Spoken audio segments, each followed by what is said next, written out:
नमस्कार दोस्तों, स्वागत है आप सभी का परम कैंपस में। शुरू करते हैं। सीरीज 5 है। क्वेश्चन नंबर पहला है, कौन सा कथन सही नहीं है? प्रेरणार्थक क्रियाएं सदैव सकर्मक ही होती हैं। ऑप्शन नंबर ए है। बी है, भाववाच्य केवल कर्मक क्रियाओं में ही होता है। सी है, कर्मवाच्य सकर्मक और सकर्मक दोनों क्रियाओं में होता है। डी है, कर्तवाच्य भी अकर्मक और सकर्मक दोनों क्रियाओं में। तो यहाँ पे क्या छूट रहा हुआ है भाई? है छूट गया है, तो है लिख देता हूँ मैं। थोड़ा सा रंग चेंज कर ले, रंग गड़बड़ लग रहा है। यहाँ पे रंग हम ब्लू ले लेते हैं, तब साफ दिखेगा थोड़ा सा। यहाँ पे है छूटा हुआ है, ठीक है। तो पहला देखिए, प्रेरणार्थक क्रिया सदैव सकर्मक होती है, बिल्कुल सही है। दूसरा देखिए, भाववाच्य केवल अकर्मक क्रियाओं में ही होता है, ये भी सही है। कर्मवाच्य अकर्मक और सकर्मक दोनों क्रियाओं में होता है, गलत है। कर्मवाच्य अगर कह रहा है तो भाई जाहिर सी बात है कि केवल सकर्मक क्रिया होगी, अकर्मक क्रिया नहीं होगी। अकर्मक क्रिया केवल किस में होती है? भाववाच्य में होती है, ऊपर लिखा भी है। इसलिए विकल्प कौन सही है? सी विकल्प आपका सही है। अगला क्वेश्चन देखिए। वैसे अगर आप चाहें तो इसको याद रख सकते हैं, मैं बता देता हूँ। देखिए, अगर हम करें कर्तवाच्य की बात, कर्तवाच्य में अकर्मक और दो सकर्मक दोनों क्रिया होती है, जबकि कर्मवाच्य में क्या होता है? क्रिया केवल सकर्मक होती है, और भाववाच्य में क्रिया केवल क्या होती है? अकर्मक होती है। याद रहेगा आपको हमेशा। अगला क्वेश्चन है, इनमें विलोम शब्द युग्म नहीं है। स्थावर, जंगर, जंगम, मूक, वाचाल, व्यष्टि, समष्टि, हार, परिहास। स्थावर का जंगम बिल्कुल सही है, मूक का वाचाल भी सही है, व्यष्टि का समष्टि भी सही है, लेकिन हार का जो होता है क्या होता है? जीत होता है। हार का क्या होता है भाई? जीत होता है। इसका मतलब विकल्प कौन सही है? डी विकल्प सही। यही गलत है, तो इसलिए टिक इस पे कर लेते हैं, डी वाले पे। अगला क्वेश्चन देखें। अगला क्वेश्चन है, उन्होंने जो कुछ दिया, ये पूछा क्वेश्चन संयुक्त वाक्य का उदाहरण। यहाँ पे वाक्य लिखा छूट गया है, यहाँ पे वाक्य रहेगा।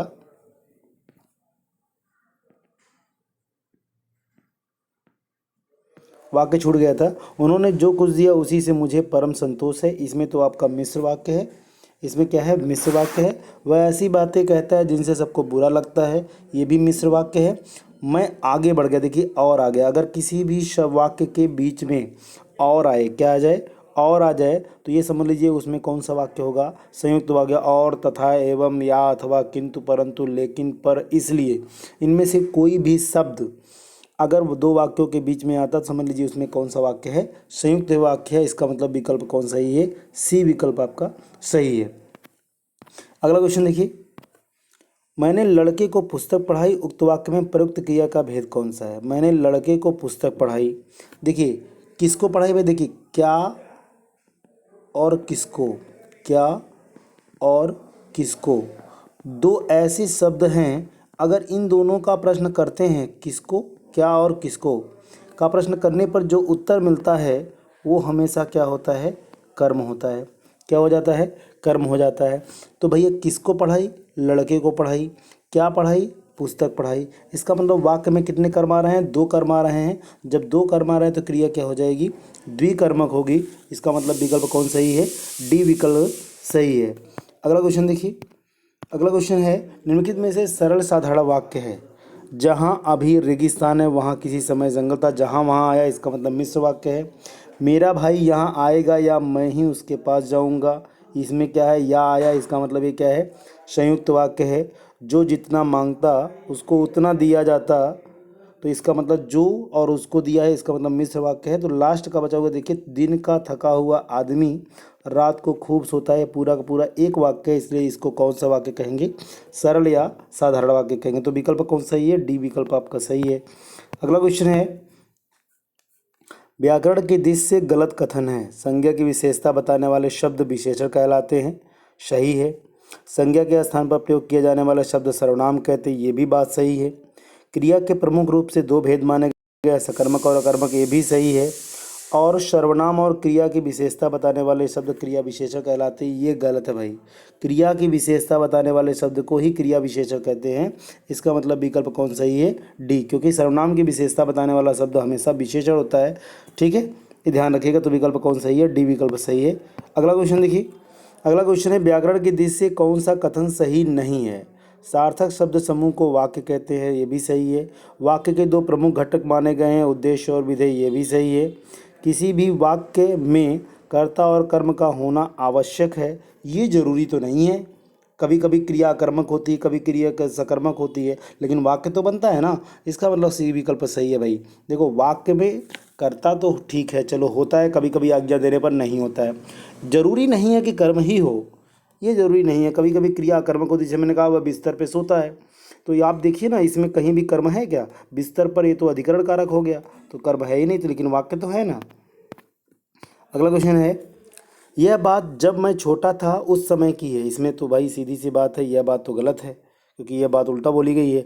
बकरी को बारीक काट कर घास खिलाओ। अरे भाई बकरी को थोड़ी बारीक काटना है, घास को बारीक काटना है। यह पुस्तक जी अलमारी में रखी हैं। पुस्तक जी थोड़ी ना अलमारी में रखी है, इतना इज्जत नपुंसक के लिए है भाई। ये तो क्या निर्जीव वस्तु है। मुझे शिक्षाप्रद कहानियों की पुस्तक चाहिए, मुझे शिक्षाप्रद कहानियों की पुस्तक चाहिए, ये वाक्य बिल्कुल सही है। अगला देखिए, अगला क्वेश्चन कहता है कि वाक्य के अंत में प्रश्नवाचक, अच्छा क्वेश्चन पूछ रहा है निम्नलिखित में से गलत कथन है। वाक्य के अंत में प्रश्नवाचक, प्रश्नसूचक या विस्मय सूचक चिन्ह आने पर पूर्ण विराम नहीं लगाया जाता है। बात तो सही है। जिन वाक्यों में प्रश्नवाचक शब्दों का अर्थ संबंधवाचक शब्द जैसा होता है उनके अंत में प्रश्नवाचक चिन्ह लगाया जाता है। जब संबंधवाचक जैसा होगा तो क्यों लगाएंगे भाई, क्यों लगाएंगे? जब कह रहा है संबंधवाचक जैसा होगा तो उसमें क्यों लगाएंगे, नहीं लगाएंगे। ठीक है। अगला देखिए, विषय विभाजन में क्रम सूचक अंकों या अक्षरों के साथ कोष्ठक का प्रयोग किया जाता है। बिल्कुल सही बात है। अल्प विराम से अधिक और पूर्णविराम से कम समय जिसमें लगता है उसे क्या कहते हैं भाई, उसे कहते हैं तक रहने का अर्धविराम प्रयोग किया जाता है, ये भी सही बात है। इसका मतलब विकल्प कौन सही है? बी विकल्प सही है। कौन सा विकल्प सही है? बी विकल्प। अगला क्वेश्चन है, कमजोर द्वारा शक्ति प्रदर्शन करना या नष्ट होने के करीब पहुंचना भावार्थ संबंधी लोकोक्ति या मुहावरा। कमजोर द्वारा शक्ति प्रदर्शन करना, अधजल गगरी छलकत जाए और नष्ट होने के करीब है, मेरी बिल्ली मुझसे ही मैं आई हूँ, ये सही है भाई। नहीं, कमजोर द्वारा शक्ति का प्रदर्शन, चींटी के पर निकलना, यानी सी सही है। सी, चींटी का भैया कमजोर है, अगर उसके पर निकल जाए तो सोचे कि हम तो उड़ने लगे, लेकिन अब समझ लो नष्ट के करीब होने वाली है। इसका मतलब कौन सही है? सी विकल्प सही है। अगला है, अत्यधिक परिश्रम से आरंभ किए व्यापार में बहुत कम लाभ होने पर हताश उद्यमी ने कहा, क्या कहा भाई? डाट डाट डाट है। उक्त वाक्य के रिक्त स्थानों में प्रयुक्त लोकोक्ति कौन सी होगी? भाई बहुत मेहनत करने के बाद अगर थोड़ा सा फायदा मिले तो उसका मतलब है खुदा पहाड़ निकली चुहिया। कौन सही हो जाएगा? बी। क्या होगा? बी सही है। खुदा पहाड़ निकली चुहिया, बहुत मेहनत की है भाई, पहाड़ पूरा तोड़ डाले और निकली उसमें चुहिया। किन मत भिन्नार्थक शब्दों का अर्थ भेद सुसंगत नहीं है? गौड़, गौड़, गौड़ एक क्या है? ब्राह्मणों की एक जाति है। जो दूसरा क्या है? जो प्रधान न हो, बिल्कुल सही है। पृष्ठ, पृष्ठ, पृष्ठ का मतलब पीठ होता है, पृष्ठ का मतलब पूछा हुआ, ये भी सही है। पट का मतलब वस्त्र होता है, पटु का मतलब निपुण होता है, ये भी सही है। आसन का मतलब होता है, आसन का मतलब होता है समीपस्थ, इसका मतलब ये है और इसका मतलब ये है, यहाँ पर उल्टा कर दिया गया, यानी विकल्प कौन सही है भाई? तो विकल्प डी सही है, जो आपस में संगत नहीं है। अगला क्वेश्चन देखिए, अगला क्वेश्चन क्या है, किस वाक्य में निपात का प्रयोग नहीं हुआ है? मैं घर जा रहा हूँ ताकि आराम कर सकूँ, इसमें बिल्कुल नहीं हुआ है, यानी पहला ही सही है।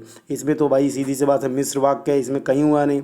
इसमें देखिए भी हुआ है, इसमें तो हुआ है, इसमें भर हुआ है। इसका मतलब कौन सा विकल्प सही है? ए विकल्प सही है। अगला क्वेश्चन है, दीर्घ सूत्री शब्द किस वाक्यांश के लिए सार्थक है? जल्दी निर्णय वाला, जल्दी निर्णय वाला तो आंसू होता है भाई, जल्दी निर्णय है ना। अगला देखिए, हर एक काम में जरूरत से ज़्यादा देर लगाने वाला व्यक्ति ही क्या कहलाता है? दीर्घ सूत्री, यानी विकल्प कौन सही है? बी विकल्प सही है भाई। ठीक है। अगला क्वेश्चन देखिए, अगला क्वेश्चन है, किस विकल्प में वाक्यांश के लिए प्रयुक्त शब्द सार्थक नहीं है? जो रोका हुआ न हो, अनुरुद्ध, बिल्कुल सही है। समय पर जिसकी बुद्धि ठीक कार्य करे, प्रत्युत्पन्न मत, ये भी सही है। जिसका विवेक बुद्धि स्थिर हो, स्थित प्रज्ञ, ये भी सही है। जो आप से आप उत्पन्न हो उसे भैया स्वयंभू कहते हैं। उसे क्या कहते हैं? स्वयंभू कहते हैं। जो एक साथ उत्पन्न हो उसे सहजात कहते हैं। जो एक साथ उत्पन्न हो उसे क्या कहते हैं? सहजात कहते हैं। यहाँ पे सहजात शब्द नहीं होगा, क्या होगा? स्वयंभू होगा। इसका मतलब विकल्प कौन सही है? डी विकल्प सही है। अगला क्वेश्चन है, निम्नलिखित शब्दों की शुद्धता पर विचार कीजिए। आद्योपांत, पश्चात, सधर्मणि, उच्छ्वास। अच्छा, इसमें विकल्प बताना है कौन सा सही है। देखिए, आद्योपांत बिल्कुल सही है और पश्चात भी सही है। सधर्मणि की अगर बात करते हैं तो धर्मिणी पर क्या रहता है? म पर जो है बड़ी छोटी ई की मात्रा भी रहती है, धर्मिड़ी ऐसे लिखते हैं। ठीक है, यानी बाकी आगे पहले वाला तो सही रहेगा जो भी है। और उच्छ्वास में छ पे हलंत रहना चाहिए। इसका मतलब कौन सही है? अ और ब के विकल्प में कहीं है डी है, देखिए डी विकल्प सही है। अगला क्वेश्चन है, निम्नलिखित में से किस वाक्य में से परसर्ग अपादान कारक के लिए प्रयुक्त नहीं हुआ है? लड़के ने हाथ से फल तोड़ा। भाई यहाँ पर तोड़ने का साधन है, तोड़ने का साधन क्या है? तोड़ने का साधन हाथ है, इसका मतलब यहाँ पे करण कारक है, इसलिए विकल्प कौन सही हो जाएगा? तो विकल्प कौन सही हो जाएगा? ए विकल्प सही। यहाँ पे कौन सा कारक है? करण कारक है। ठीक है, अगला क्वेश्चन देखिए। अगला क्वेश्चन है, किस वाक्य में मध्यम पुरुष का प्रयोग हुआ है? मध्यम पुरुष यानी कि पुरुषवाचक सर्वनाम के तीन भेद होते हैं, उत्तम पुरुष, मध्यम पुरुष और अन्य पुरुष। मध्यम पुरुष यानी कि अगर किसी को रिस्पेक्ट देने के तुम की जगह पर आपका प्रयोग करते हैं तो वो सही माना जाएगा। तो आप भला तो जग भला, इसमें तो निजवाचक हो गया, ये पहला नहीं है भाई। दूसरा देखिए, यह कार्य मैं आप ही कर लूँगा, इसमें भी निजवाचक है, इसमें भी निजवाचक है। लेकिन ऐसे समय में आप तुम साथ न दोगे तो और कौन देगा? तुम की जगह पर हम किसका प्रयोग कर रहे हैं? आपका। इसका मतलब विकल्प कौन सही है? सी।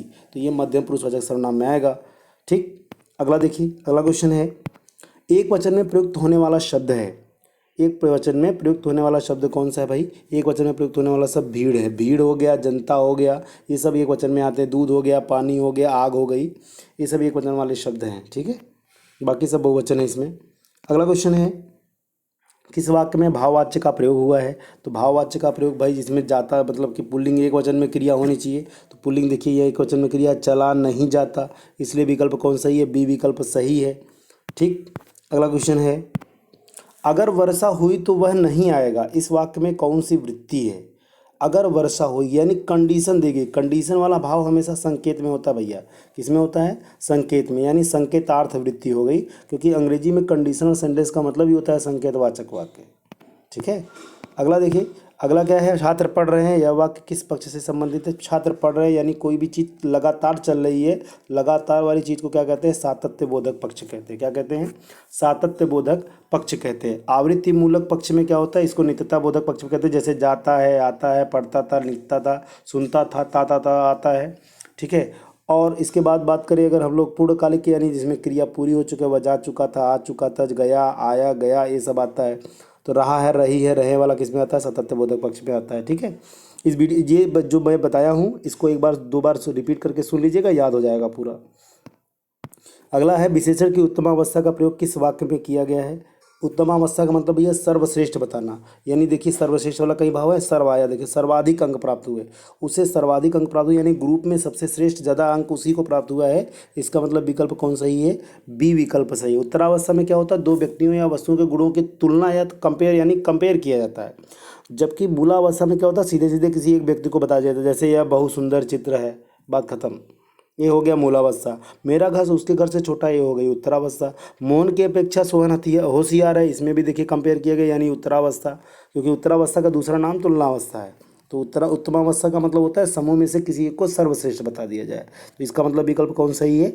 बी विकल्प सही है। अगला क्वेश्चन है, किस वाक्य में व्यक्तिवाचक संज्ञा जातिवाचक संज्ञा के रूप में प्रयुक्त हुई है? भैया देखो, व्यक्तिवाचक संज्ञा, जातिवाचक संज्ञा, व्यक्तिवाचक संज्ञा को जब जातिवाचक संज्ञा में हम लोग कन्वर्ट करते हैं तो ये एक बात ध्यान में रखिएगा कि जब किसी व्यक्ति से उसके गुण का बोध हो, जैसे नटवर लाल, नटवर लाल किसको कहा जाता है? ठगों को कहा जाता है, यानी ठगों की जाति को नटवर लाल कहते हैं। इसका मतलब कौन सा विकल्प सही है? ए विकल्प आपका, यानी पहला विकल्प सही है। अगला क्वेश्चन है, विस्मय बोधक अवयवों के संबंध में कौन सा तथ्य सही नहीं है? ये वाक्य से स्वतंत्र होते हैं, बिल्कुल सही है। एक ही विस्मय बोधक शब्द से सभी मनोभावों को सूचित किया जाता है, बिल्कुल गलत है भाई। एक आप सोचिए, एक विस्मय बोधक शब्द जैसे मैंने शाबाश का, छी का, हाय का, सब एक जैसा कैसे हो जाएगा? सबके अलग अलग भाव होते हैं। इसका मतलब कौन सा विकल्प सही है? बी विकल्प सही है, क्योंकि विस्मय बोधक अव्यय के 7 भेद होते हैं। ठीक है, अगला क्वेश्चन है, किस विकल्प में समुद्दित भिन्नार्थक शब्दों का अर्थ भेद सुसंगत है? देखिए, परुष पुरुष, परुष का मतलब होता है कठोर और पुरुष का मतलब होता है नर, ये बिल्कुल सही लग रहा है भाई। सुधी, ये गलत लिखा हुआ है, सुधी का मतलब होता है चेतना, ये उल्टा कर दिया है। निश्चल का भी उल्टा कर दिया है, कौर कौर का भी, दोनों का उल्टा कर दिया। जो अर्थ लिखे हैं बिल्कुल सही लिखे हैं, लेकिन इनको उल्टा कर दिया। जबकि यहाँ पर इसमें क्या है, ए वाले में ये सही लिखा है, परुष पुरुष। तो परुष का मतलब कठोर होता है, पुरुष का मतलब नर होता है, बिल्कुल सही है ए वाला। ठीक है, अगला देखिए। अगला क्वेश्चन है, राम ने श्याम को बैल बेचा, वाक्य में गौड़ कर्म है। देखिए जब वाक्य में दो कर्म आते तो एक गौड़ होता है और एक होता है मुख्य, जिसमें क्रिया जो है कि अगर जिसके अनुसार क्रिया हो वो मुख्य कर्म होगा, जिसके अनुसार क्रिया ना हो वो क्या होगा, गौड़ कर्म होगा। तो एक बात ध्यान में रखना, जब दोनों कर्म आते हैं तो जो पहला कर्म होता है उसके साथ ज़्यादातर को का प्रयोग किया जाता है। राम ने श्याम को बैल बेचा तो किसको बेचा भैया, श्याम को बेचा। और क्या बेचा, बैल बेचा। क्या का उत्तर मिलेगा, वो हमेशा मुख्य होगा। किसको का जो उत्तर मिलेगा वो हमेशा क्या होगा, गौड़ होगा। यानी श्याम यहाँ पर क्या है, गौड़ कर्म है। तो कौन सा विकल्प सही है, बी विकल्प सही है। अगला क्वेश्चन है, तेज दौड़ती हुई गाय को उसने पकड़ लिया, इसमें कौन सा पदबंध है। यहाँ पे पद लिखा हुआ है, वैसे होना चाहिए पदबंध। तेज दौड़ती हुई गाय, ये देखिए तेज दौड़ती गाय कैसे दौड़ती है भैया, तेज दौड़ती हुई गाय के बारे में बताया गया, यानी ये क्या है, इसकी विशेषता बताई जा रही है। तो विशेषता बताई जा रही है, इसका मतलब कौन सा पद हो जाएगा, विशेषण पद होगा। गाय कैसी है, दौड़ती हुई है भाई। ऐसा लेख अथवा कहानियाँ जो हास्य रस से पूर्ण हों उसे क्या कहते हैं, प्रहसन कहते हैं। उसे क्या कहते हैं, प्रहसन कहते हैं। यानी विकल्प कौन सही है, सी विकल्प सही है। अगला क्वेश्चन है, क्रिया विशेषण उपवाक्य का उदाहरण है, यह ईमानदार है इसलिए सबका विश्वस्त है। इसमें तो क्रिया विशेषण है ही नहीं, है ना। यह धनवान है परंतु बहुत दुखी, इसमें भी क्रिया विशेषण है। यदि तुम चलते तो मैं भी अवश्य चलता, यही सही है। क्योंकि नीचे वाला जो लिखा है ये क्या है भैया, विशेषण उपवाक्य। यानी विकल्प कौन सही है, सी विकल्प सही है। तो दोस्तों थैंक यू, आपने इस वीडियो को अंत तक देखा। अगर वीडियो अच्छा लगा तो लाइक करिए, शेयर करिए। धन्यवाद।